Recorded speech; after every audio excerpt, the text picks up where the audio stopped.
Happy Victory Monday, Saints fans. It wasn't pretty, but the Saints got it done against the Dirty Birds. Go down, give us a like on this video to celebrate the 27-26 win.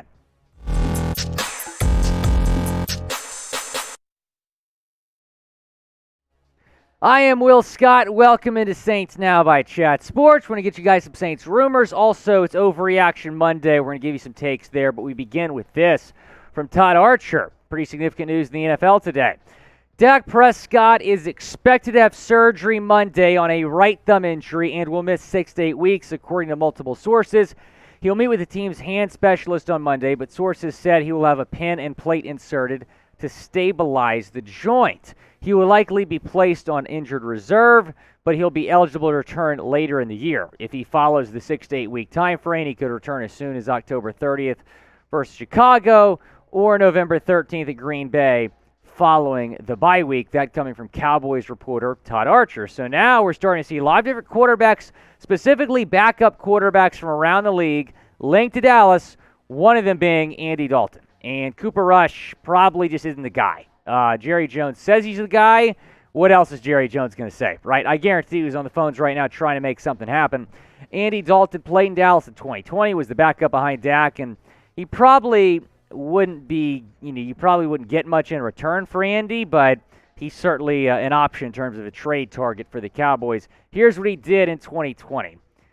After the Dak Prescott injury, interestingly enough, 14 touchdowns, 8 picks, over 2,000 yards, a 64.9% completion percentage. And he's a good backup. He's definitely better than Cooper Rush in terms of their options at this point, so we'll certainly have to monitor this situation. But I don't think I'm willing to do this because Dalton has been really good since getting to New Orleans. Plus, who would be the backup, right? Ian Book, you cut him. He's now in Philadelphia. Who would be the backup? If you had a good third-string quarterback on your roster, which you don't have any good third-string quarterback on your roster, then yeah, I would consider it. I mean, kind of like the Dolphins, for example. They have Skylar Thompson as QB3. So they might feel comfortable trading Teddy Bridgewater, former Saint. But I do not feel comfortable trading Dalton away because, number one, you don't have another guy. Number two, Jameis is injury prone. You need to have a good backup behind Jameis Winston. I would not trade Andy Dalton to the Dallas Cowboys. Let the Cowboys have Cooper Rush. They're going to go 0-6 with Cooper Rush. Let their season be over. It's already over after week 1. And, of course, all the Cowboys fans, and I'm in Dallas for the Chat Sports studio, so especially me, I was hearing, oh, man, it's our year, it's our year. Type LOL to laugh at the Cowboys, America's team. Give me a break. Type LOL down to laugh at the Cowboys because their season is over after 1 week. And no, we're not trading Andy Dalton to you. Sorry. Now let's get into Overreaction Monday. We're going to overreact to some Week 1 storylines over the Falcons, or maybe call them accurate. Here are some of those storylines. The offensive line is terrible. Overreaction. It's Week 1, right? Anybody saying that a position group or a player is terrible after Week 1, it's probably going to be an overreaction, right? The offensive line was not great yesterday. They surrendered 4 sacks, 4 tackles for loss, 2 takeaways. The Falcons defense got 5-13 on third down. So the O-line was not impressive. I'm a little bit concerned about the offensive line. However, it's just 1 week, right? And you're without Trevor Penning. You're going to be without Trevor Penning for a while. That's something to keep in mind. Here's what the Saints did on offense, though. 151 yards, 234 passing yards, nearly 400 total yards, 27 points. They got the dub. The offense stepped up in the fourth quarter. Better late than never. Saints got it done.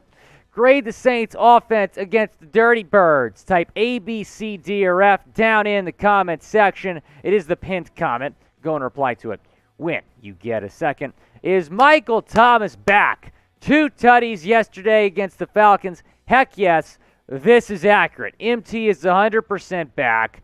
Yeah, he didn't go crazy in terms of yards, but he scored 2 touchdowns, both of which were in the fourth quarter, helping lead the Saints to that comeback win in Atlanta. Here were the final stats. 5 receptions, 57 yards, 2 touchdowns for Michael Thomas after not playing all of last season, after missing a lot of 2020. So good to see him back. He's back. MT's going to have a monster year. Haters are going to go ahead and apologize. Stop criticizing his routes and start singing his praises because he's one of the best wide receivers in the NFL still. Go bet on MT is receiving over prop next week, and go bet on the Saints too at chatsports.com/bet.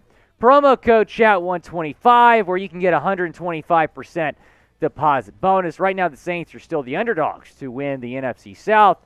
The Bucs looked pretty good last night, but it's against the Cowboys who suck. So Panthers plus 1,000, Falcons plus 2,500. I don't even know why the Falcons are on this odds list, quite frankly. That's just a waste of your money if you even put $1 on them.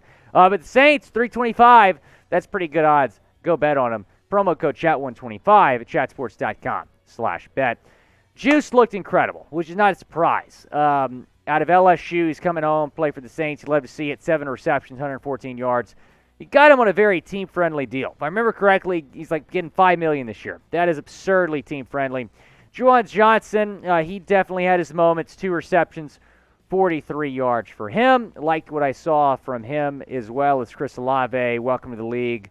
3 receptions, 41 yards for the first-round pick out of Ohio State. His upside's going to be is so high. I think he goes off next week, quite frankly. If you're pumped to have Michael Thomas back, though, type 13 down in the comments section. Go down, chime in if you're pumped to have MT back on the Saints. He was big yesterday. Should we be worried about the defense? A lot of people are saying that because the Saints gave up 26 points. Should we be worried about the defense?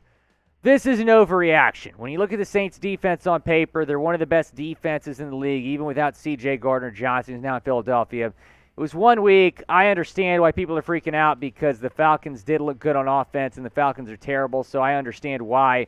But it's week 1. Everyone relax. It's going to be just fine. The defense is going to be just fine. You have a defensive-minded guy, head coach and DA.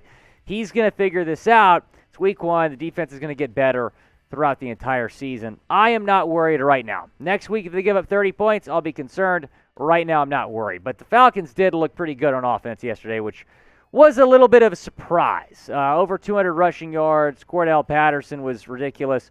215 passing yards from Marcus Mariota. Over 400 total yards, 26 points, but 1 less point from the Saints than the Saints.